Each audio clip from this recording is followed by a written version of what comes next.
I got my tea. Let's go. My name's Amanda, and this is my vlog about being late diagnosed autistic. I started to do my makeup, and I started to cry it off before I even hit record. So you know what? It's like we're just gonna go. We're just gonna show up how we show up because today's been an emotional day. So there probably will be tears during this one. I'm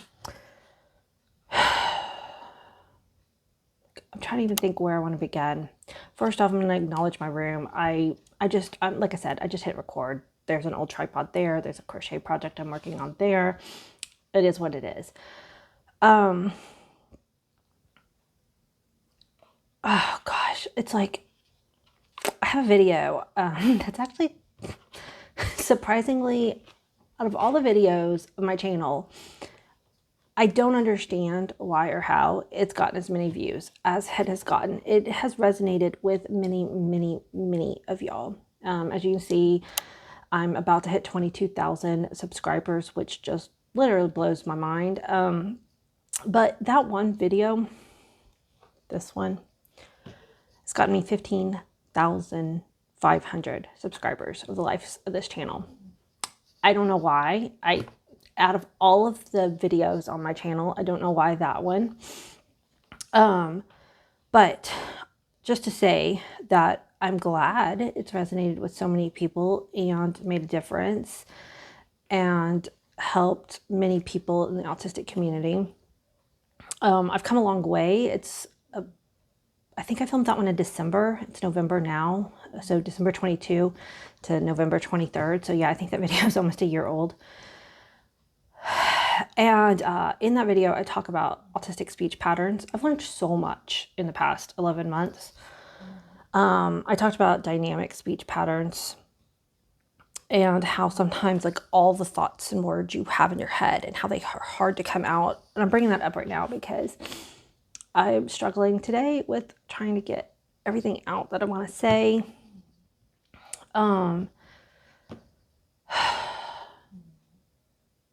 It kind of started, let's just back up to where it started this morning. I had plans for a tea date with a friend, and I was really looking forward to it. And autistic people often struggle with change of plans last minute.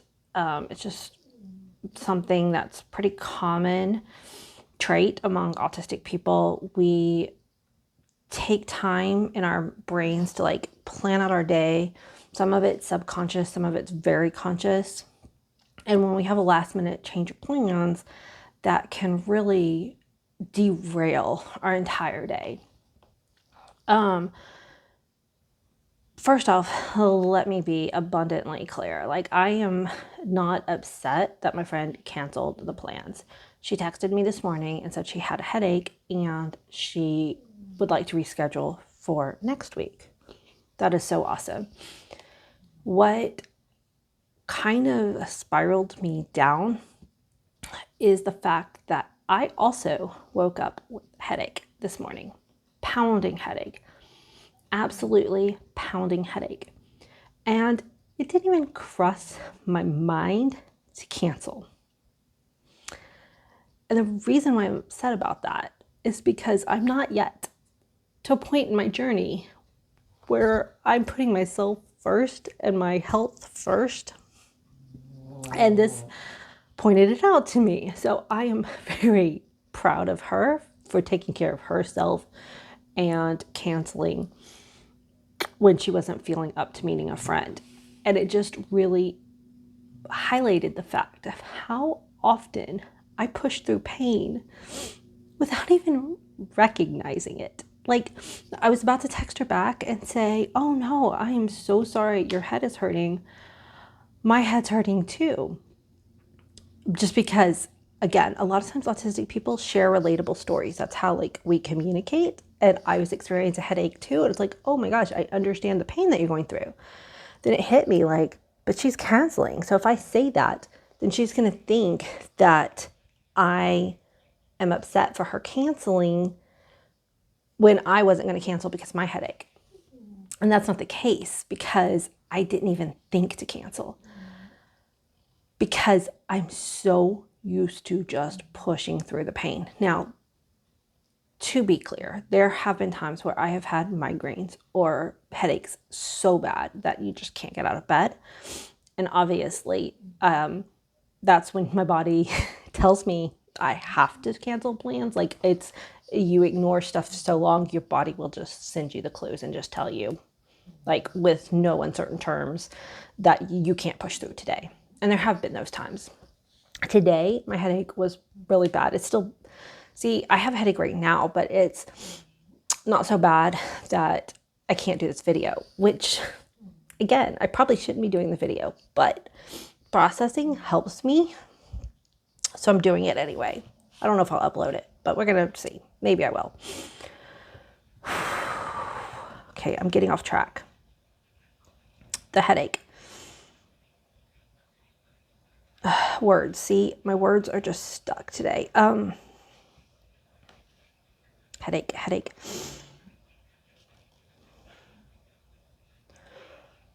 When she was able to cancel because she needed to take care of her physical health and her mental health or whatever, it was like a wake-up call. Like, why didn't that even cross my mind today? Why did it not cross my mind to even take the time to evaluate, hey, Amanda, you have a headache this morning. Are you going to be able to show up at this friend date and be your best self?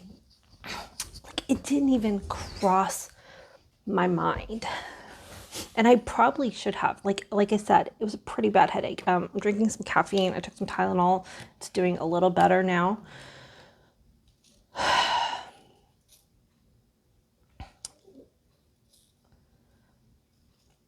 The reason why I say I'm not like to that part of my journey is because the autistic mask, I've talked about it before. There's aspects of it that I call running neurotypical.exe. And the mask was always be perfect, be a good girl, and put other people's comfort ahead of your own. And so I would push through pain for one of two reasons. I would push through pain to put someone else's comfort ahead of my own. Like, I'm not going to cancel on somebody else when I can just push through and make it happen. And two, I would push through pain sometimes because otherwise I would get left out of things.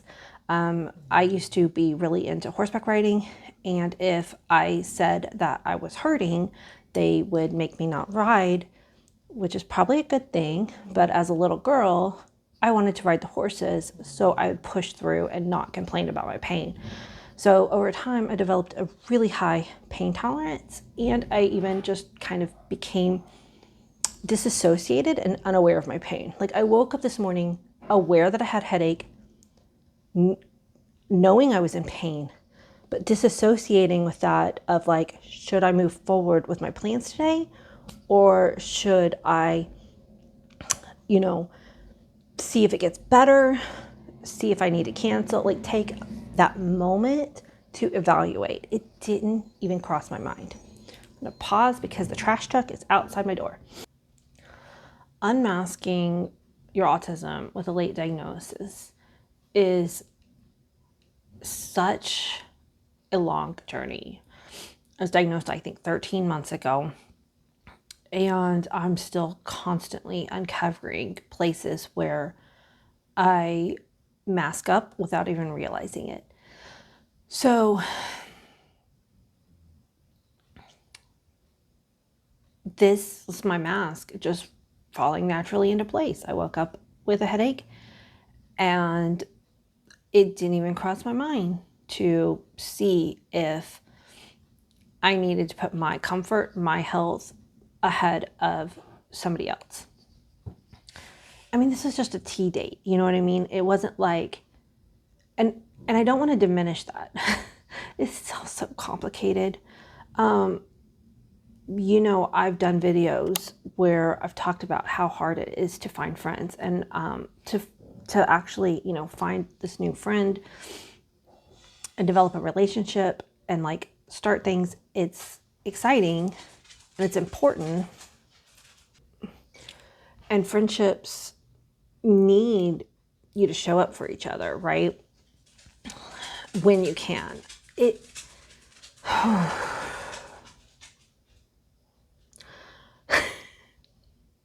it's important to take care of yourself first so you can be there for your friends.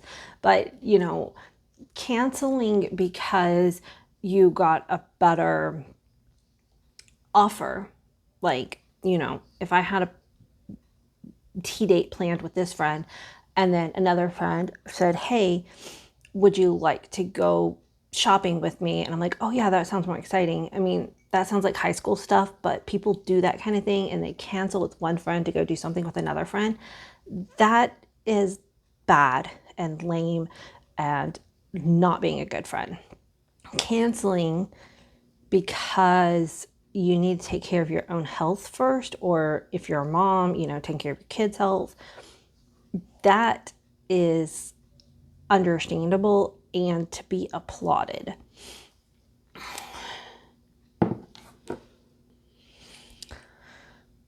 The thing is, when I first realized this about not even thinking about it, it was like I could feel unprocessed trauma right there under the surface.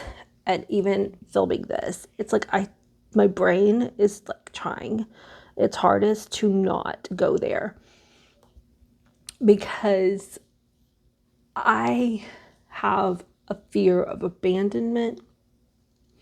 I feel like if I was to cancel on friends, then they wouldn't be there for me, that they wouldn't show up, that I'm not worthy.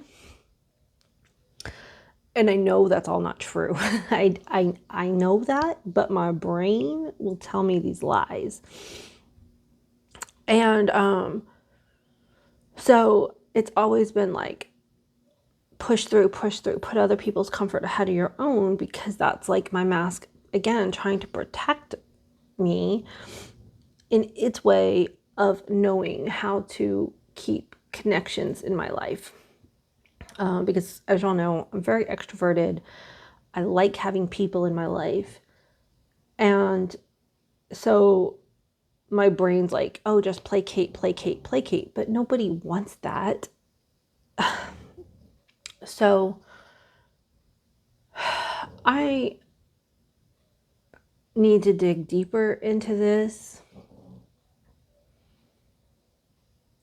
I need to give myself permission to cancel on somebody when I'm not feeling well. I can give grace to so many other people. When my friend with bipolar hits a depressive episode, no problem. Another friend texts me saying, hey, I'm not feeling well today. I'm probably not going to be able to text much because we tend to text back and forth throughout the day. And I'm like, oh yeah, cool. Take time for yourself. Like, I can give grace to so many other people. And I don't think that other people would give me the grace, because I don't ever let them. I never give them the opportunity.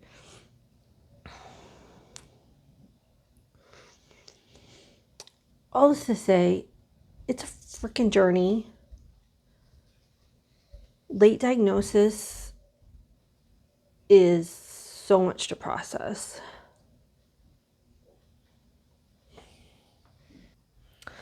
I hope this video conveys what I'm trying to say. I feel like my words are not being clear.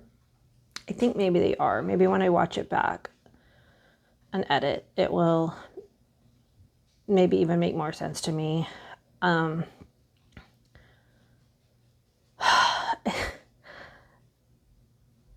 It's just like a big aha moment this morning.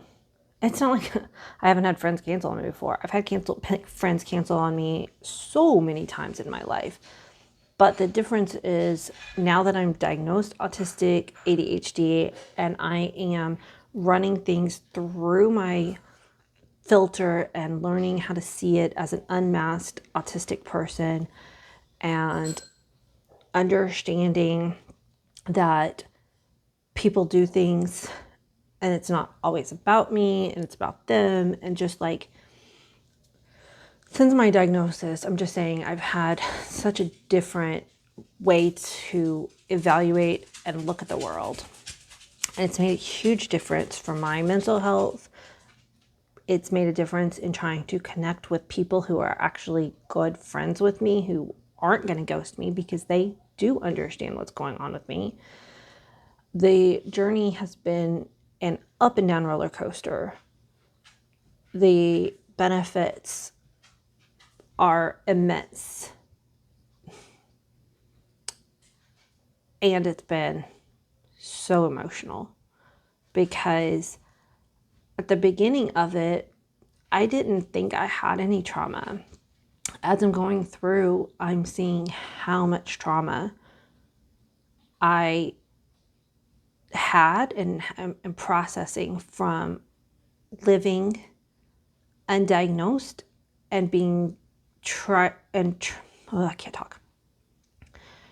And being raised to be neurotypical when I have an autistic brain that causes trauma. And I want doctors and psychiatrists and psychologists and therapists and parents to understand that raising an autistic child to try to fit into a neurotypical world and try to make them neurotypical causes trauma because people thought that I was happy and perfect and like successful. And now I am struggling more than I can even communicate. But I see